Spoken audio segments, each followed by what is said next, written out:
ये मैं सत्य कह रहा हूं। गर्भस्थ बालक ने क्या पाप किया था इस जन्म में? गर्भ से ही नेत्रहीन क्यों पैदा हो रहा है? गर्भ से ही मूक बधिर क्यों पैदा हो रहा है? गर्भ के बाहर आया भी छोटा बालक है, खेल खेल में हाथ पैर टूट गया, क्यों?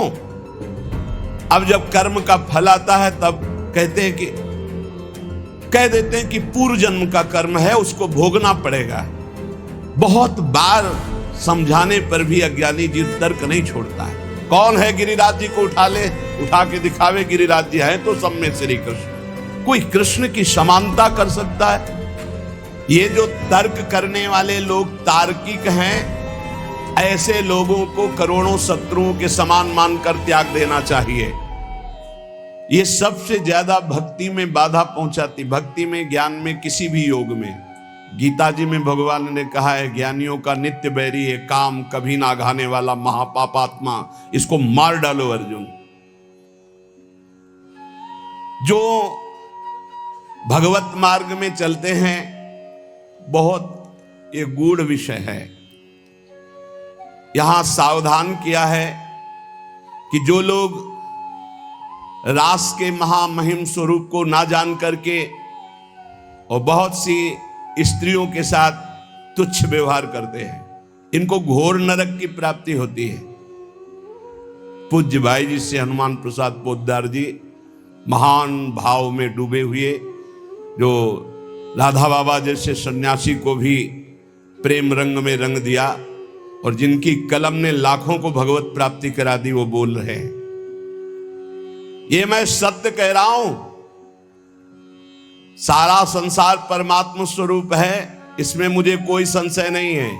लेकिन जो परमात्मा श्री कृष्ण का स्वांग बनाना चाहता है और पराई स्त्रियों से गंदा आचरण करता है, इनकी घोर दुर्गति नरक में होती है। मुझे कोई संशय नहीं कि पशु पक्षी कीट पतंग जड़ चैतन्य इनमें श्री कृष्ण नहीं है, पर श्री कृष्ण लीला का अनुकरण करने की सामर्थ्य नहीं है। ये सब अंश स्वरूप है। कौन है गिरिराज जी को उठा ले, उठा के दिखावे गिरिराज जी है तो सब में श्री कृष्ण। कौन है कि एक भयानक विषधारी सर्प के फणों का बार बार प्रहार हो रहा है, सर्प उगिल रहा है, विष, ऐसा विष जो पूरा काली दह विष से युक्त है कि पक्षी उड़ जाए तो मर जाए गिर करके, ऊपर से उड़ जाए, और भगवान को वो काट रहा है, कोई फर्क नहीं पड़ रहा। कौन ऐसा है जो दावानल को अपने मुख में पी ले? कौन ऐसा है जो 6 दिन का है, 6 कोस का शरीर जिसका, ऐसी पूतना को परम पद प्रदान कर दिया? कौन ऐसा है घासुर बकासुर बड़े बड़े दिग्विजयी कंस आदि को मार के फेंक दिया? कोई कृष्ण की समानता कर सकता है?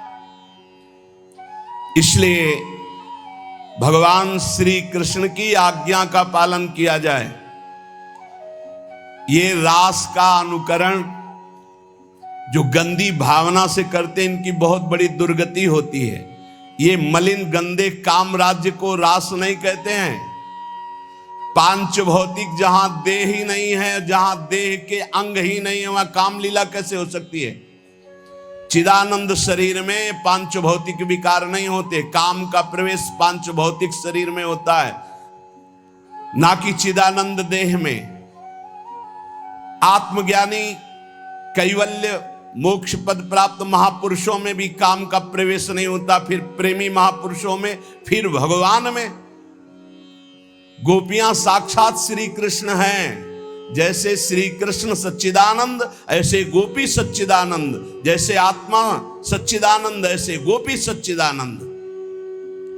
जो भगवान श्री कृष्ण की लीला का इस तरह उपहास करते हैं, पराई स्त्रियों को अपने प्रेम संबंध की भावना से, ऐसा तो नरक की तैयारी कर रहे हैं, नरक यंत्रणा की तैयारी कर रहे हैं। अरे जहां प्रेम महाप्रेम केवल है, वहां कोई कामना, कोई वासना, जगत का कोई भी जीव आत्मेंद्रिय तृप्ति की इच्छा के बिना, चाहे वो कितना भी बड़ा साधक हो, एक क्षण भी नहीं रह सकता। आत्मेंद्रिय तुष्टि। और गोपीजन श्री कृष्ण सुख में स्थित, बहुत ऊंची स्थिति। और गोपीजन कोई स्त्री हैं, उनके शरीर तो पतियों के पास विराजमान है, घर में विराजमान, सब चिदानंद देह से भगवान। जब भगवान अवतार लेते हैं तो भूमि भी चिदानंद होती है, माता पिता परिकर सब चिदानंद होते हैं, खगमृग पशु पंछी सब चिदानंद होते हैं। और आपको पता होना चाहिए कि ये गोपियां जो प्रकट हुई, बड़े बड़े ब्रह्म ऋषि जो तपस्या कर रहे थे, वो भगवान से वरदान मांगे और गोपी आकर बने।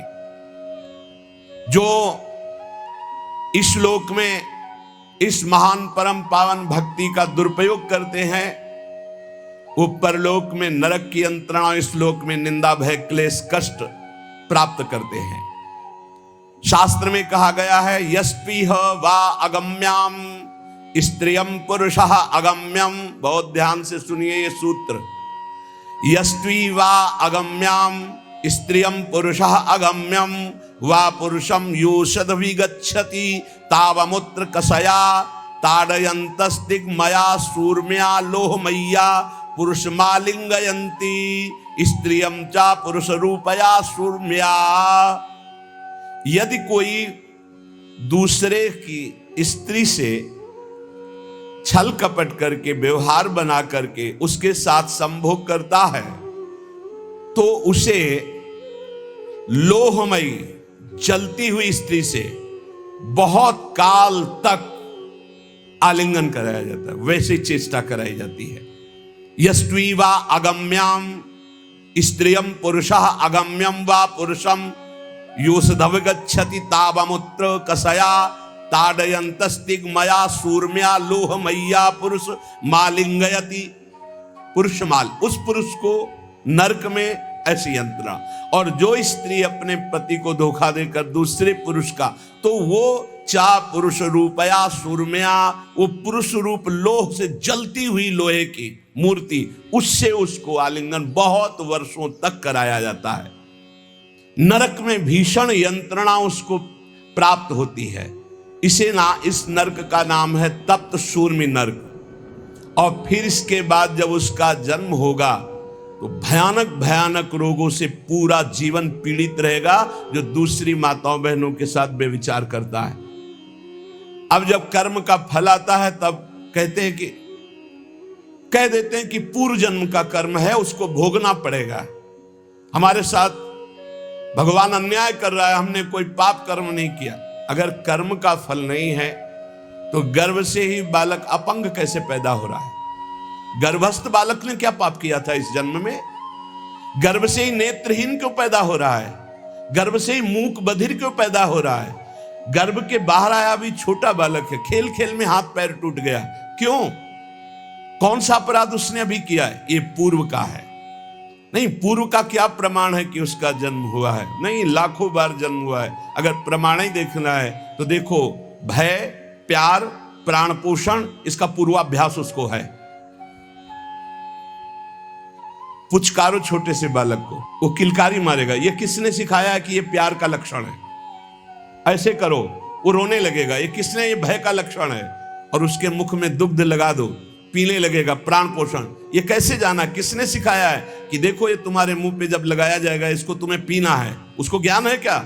लेकिन जो ही मुख में लगाते हो पीना शुरू कर दे, पूर्वाभ्यास है। बहुत बार समझाने पर भी अज्ञानी जीव तर्क नहीं छोड़ता है। अरे पापाचरण छोड़ दो, पापाचरण करने से कई जन्मों तक आपको दुख भोगना पड़ेगा। एक एक पाप का बहुत जन्म तक दुख भोगना पड़ेगा। और यह कर्म बहुत बलवान होता है, बहुत प्रबल होता है। बड़ी कृपा भगवान की है जो बड़े भारी कर्मों का हिसाब हमें छोटे में दे करके भुगता रहे हैं। इसलिए उपासक को चाहिए कि भगवान की लीलाओं का गायन करे, ये विश्वास रख करके कि निश्चित हम परम मंगल करने वाला भगवान का नाम गुण कीर्तन है। तुम्हारा मन लगे या ना लगे, भाव बने ना बने, अग्नि को देखो या ना देखो, अग्नि को समझो या ना समझो, अग्नि पे भाव करो ना करो, भूल से, चूक से, समझ से, जबरदस्ती से भी छुआ दी जाए तो वो तुम्हें जला देगी, क्योंकि उसमें दाहिका शक्ति है। ऐसे ही श्रद्धा से, अश्रद्धा से, भूल से, जानकारी से, भाव से, कुभाव से, कैसे भी नाम जप करो, लीला कथा सुनो, तुम्हारा परम उद्धार हो जाएगा, परम मंगल हो जाएगा। भगवान की लीला कथा गान करने से हृदय पवित्र होता है। उनकी लीलाओं का कुछ लीलाएं जो सहज करुणामयी, उनका तो अनुकरण हो सकता है, सब लीलाओं की सामर्थ्य नहीं। जब बहुत जन्मों के पुण्य एकत्रित होते तब भगवान के प्रेमी संत जनों का संग मिलता है, उसमें भगवत कथा सुनने को मिलती है, सिद्धांत सुनने को मिलते हैं। ये जो तर्क करने वाले लोग तार्किक हैं, ऐसे लोगों को करोड़ों शत्रुओं के समान मानकर त्याग देना चाहिए। ध्यान से सुनिए, जो लोग भगवान के नाम की निंदा करते हैं, धाम की निंदा करते हैं, भगवत लीला की निंदा करते हैं, शास्त्रों की निंदा करते हैं, भक्ति की अवहेलना, ऐसे लोगों का संग त्याग देना चाहिए। जो गृहस्थ में है, संसार में है, संयोग बनता है, भगवान कृपा करते हैं, सत्संग सुनने को मिलता है, लेकिन ऐसे लोग मिल जाए तो उनकी श्रद्धा बहुत कोमल होती है, वो नष्ट हो जाती है। भगवत लीला कथा ही एक ऐसा उपाय है जो हर जीव का परिवर्तन कर देती है। अगर आप सत्संग सुनोगे तो निश्चित आपका परिवर्तन हो जाएगा। जब सत्संग सुनने का समय आवे, अवसर मिले, तो अपने कान बिल्कुल एकाग्र करके लगा देने चाहिए, कोई शब्द नहीं छूटना चाहिए, हर शब्द सुने खूब आनंदित होकर। या तो हम हाथ में माला है इसलिए कि तुम्हारा मन न भगे, और कान सत्संग में है, जहां मन भगने लगे तो बीच में चलाने लगे राधा राधा राधा राधा। और अगर आप एकाग्र श्रोता हैं तो फिर माला की जरूरत नहीं है। एकाग्र दृष्टि वक्ता के मुख पर और निकले हुए शब्द को स्वाति की तरह पान करो। सारी बाधाएं सत्संग नष्ट करने में समर्थ है। सारी बाधाएं अध्यात्म की, व्यवहार की, सब नष्ट हो जाएंगी। सत्संग की धारा जहां अंतर पहुंचती है तो जन्म जन्मांतर के कूड़ा करकट ये सब बहा देती है। कितने ऐसे हजारों लोग हैं जो सत्संग के प्रभाव से अपने जीवन की गंदी बातों का त्याग कर और उत्तम मार्ग में चल पड़े। आग जलाकर भस्म का ढेर छोड़ देती है, पर सत्संग वो बाढ़ है कि राख भी नहीं छोड़ती, सब बहा ले जाती है। अर्थात वासना, कामना, पापाचरण का चिन्ह भी नहीं रह जाता यदि सत्संग रोज सुने और मनन करे तो। श्री कृष्ण का प्रेम साम्राज्य प्राप्त हो जाता है सत्संगी को।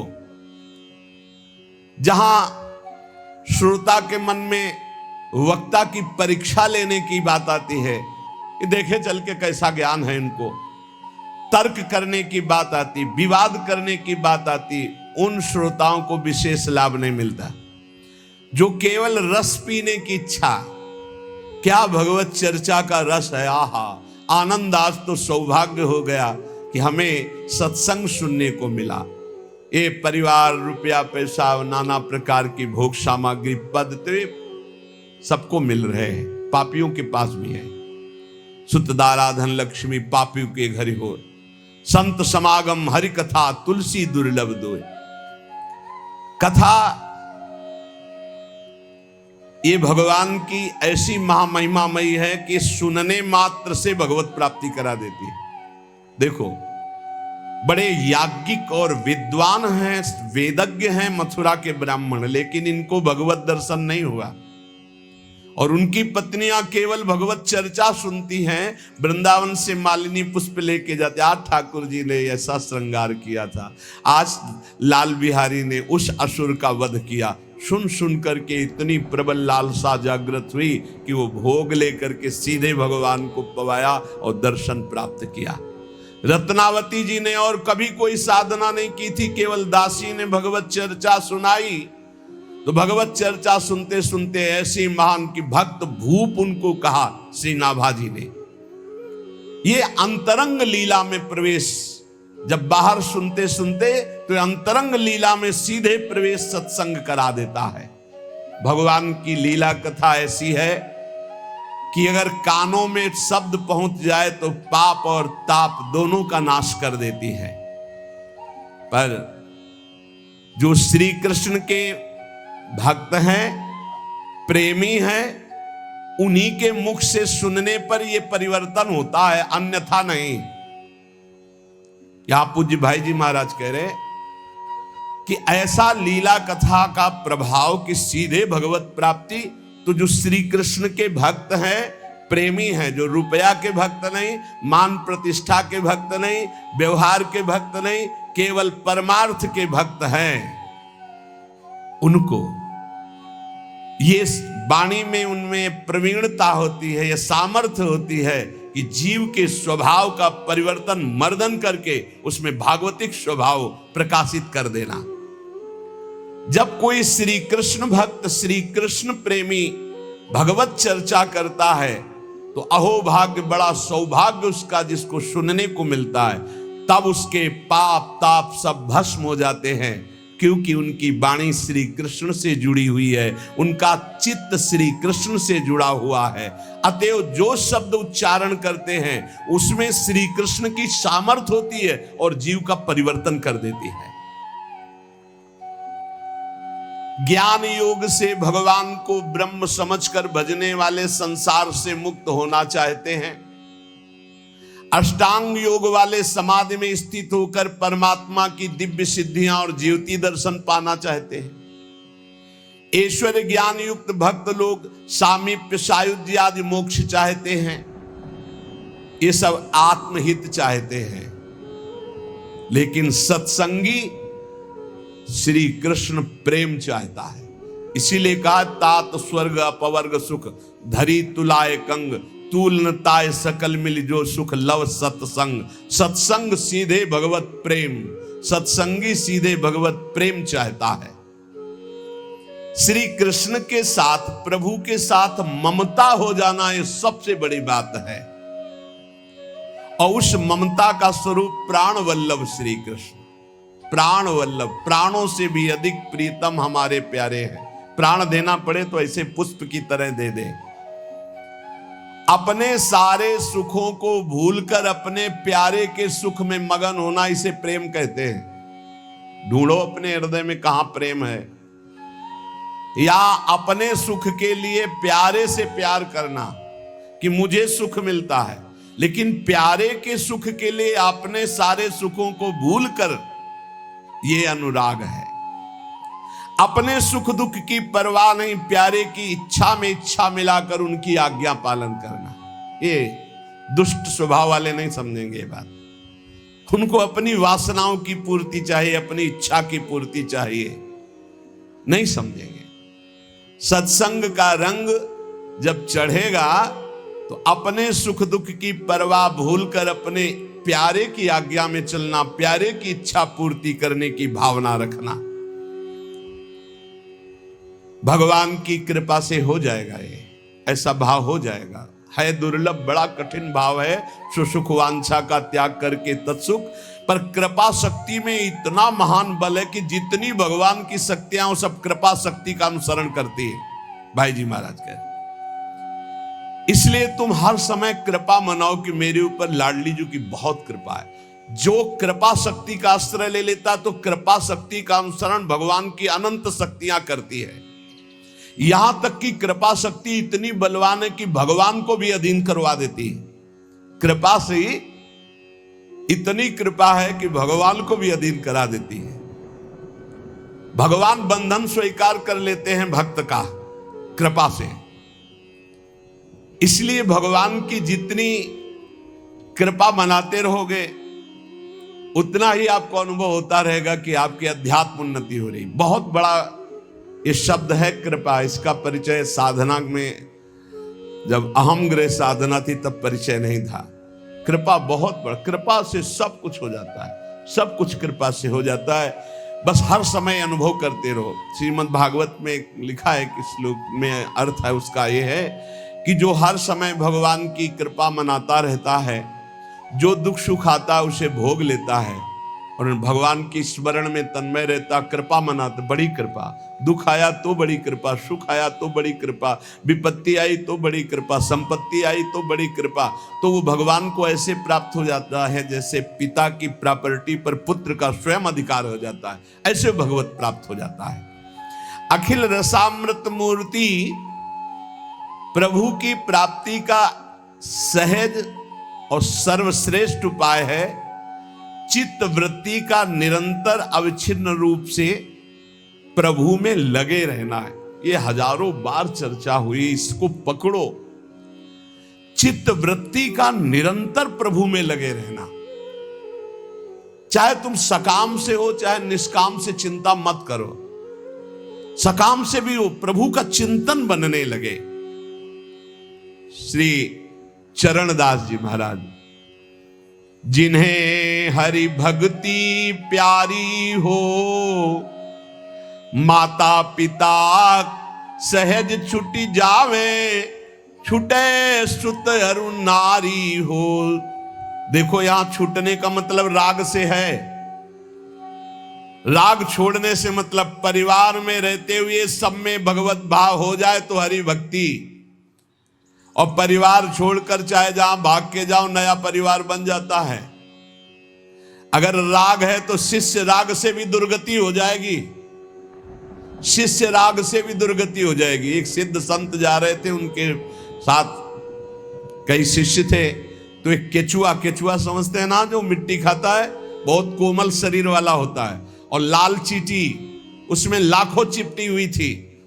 तो शिष्य खड़े हो गए और गुरुजी से कहा, गुरुजी कितना भयानक कष्ट इस जीव को, क्योंकि ये चींटी जब काटती है तो मनुष्य शरीर में भी बहुत पीड़ा होती है और एक दाग बन जाता है लाल लाल, और देखो कितना कोमल शरीर कछुआ का, लाखों चींटी है।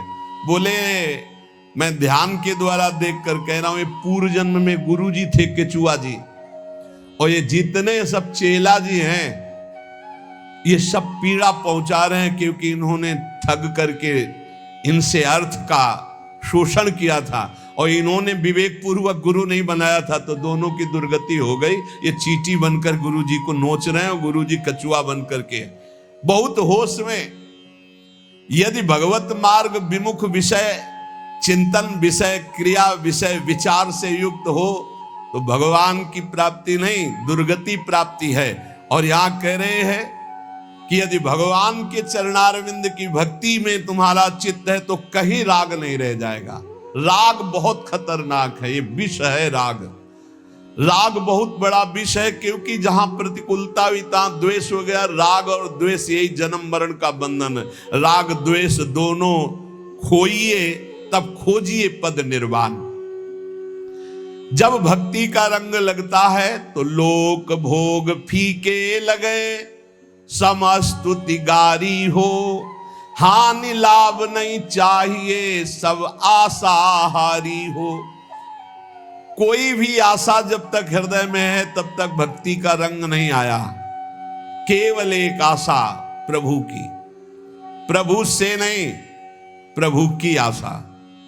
प्रभु से आशा भोगों की नहीं, प्रभु से आशा कल्याण की भी नहीं, केवल प्रभु की आशा। तब प्रेम लक्षणा भक्ति। ना हानि की परवाह है, ना लाभ का सुख है, ना किसी लोक के भोग की आशा है। जगसु मुख मोरे रहे, करे मुरारी ध्यान हो, जित मनुआ लागो रहे, भय घट उजियारी हो। गुरु सुखदेव बताइया, प्रेमी गति भारी हो, चरण दास चारो वेद सु, और कछु न्यारी हो। मन मारे तन बस करे, साधे सकल शरीर, फिकर फारी कफनी करे, ताको नाम फकीर। वही भक्त है, कोई फिक्र नहीं, कोई चिंता नहीं। श्री गुरुदेव के बताए हुए मार्ग पर चलकर निरंतर भगवत आराधना में तन्मय है। मनुष्य जीवन का परम लाभ उत्तम प्रेम लक्षणा भक्ति। उत्तम प्रेम लक्षणा भक्ति का सरल शब्दों में निरंतर अपने प्रभु में चित्त जोड़े रहना। जैसे बने वैसे कर लो, गा के रो के हंस के, जैसे बने वैसे चित्त को प्रभु में जोड़े रहो, यही सर्वोपरि साधना है। और गृहस्थ में हो तो अपनी पत्नी से केवल भाव, वो भी संयम पूर्वक। और भगवान की प्राप्ति के लिए सबसे ज्यादा दुश्मन है ये काम भाव। बस इसी से लड़ना है, सब इसी से मिट जाएंगे, इसीलिए पहले रखा काम, काम क्रोध, फिर लोभ मोह मद मत्सर ऐसे रखा गया है। पहला मिटा कि सब मिट जाएंगे। पहले काम को मिटाना है। जो भक्ति या ज्ञान या योग में जाना चाहता है, सबसे पहले इस काम को मिटाना है। काम को वही मिटा सकता है जब इसका चिंतन छूटे। इसका चिंतन छोड़ने का तात्पर्य है निरंतर प्रभु का चिंतन करना। इसीलिए हम कहते हैं राधा राधा राधा राधा। हर समय नाम जप करते रहो, सत्संग सुनो, मनन करो, उसको आचरण में उतारो। इसी जन्म में भगवत प्राप्त हो जाओ, निहाल हो जाओगे।